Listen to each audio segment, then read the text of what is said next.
গত 8ই জানুয়ারি 2023 থেকে শুরু হচ্ছে গঙ্গাসাগর মেলা। এই মেলাকে কেন্দ্র করে এখন সাগরে সাজো সাজো রব। 17ই জানুয়ারি অবধি এই মেলা চলবে।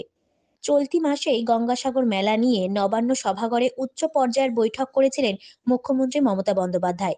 রাজ্য প্রশাসন সূত্রে খবর, এই সাগর যে দ্বীপ আছে সেই দ্বীপের ইকোলজি আর বাকি গ্রিন জিনিসকে বজায় রাখার জন্য এই ক্যাম্পেইন আমাদের কিন্তু রেগুলারলি হয়।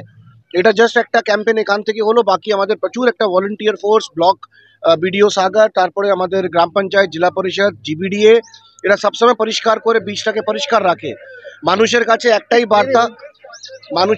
একটাই বার্তা আপনার পক্ষ থেকে কি গ্রিনটা ব্যবহার করুন আর প্লাস্টিক অযথা ব্যবহার করবেন না। আর জায়গায় যাগুলো মানে ওয়েস্ট রয়েছে সেটাকে নির্ধারিত ডাস্টবিন জায়গায় জায়গায় দেওয়া আছে সেটাতে ফেলুন, আর যে বাথরুমগুলো দেওয়া আছে সেই বাথরুমটা ভালো করে ব্যবহার করুন।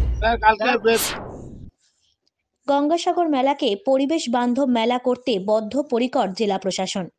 দক্ষিণ 24 পরগনার জেলা শাসক সুমিত গুপ্ত উপস্থিত ছিলেন, সুন্দরবন উন্নয়ন মন্ত্রী বঙ্কিমচন্দ্র হাজরা, এছাড়াও উপস্থিত ছিলেন গঙ্গাসাগর বকখালি ডেভেলপমেন্ট অথরিটি আধিকারিকেরা সহ একাধিক স্বেচ্ছাসেবী সংগঠনের সাথে নিয়ে সমুদ্র সৈকতে পরিষ্কার পরিচ্ছন্ন ও প্লাস্টিক মুক্ত করার জন্য উদ্যোগ নেয়।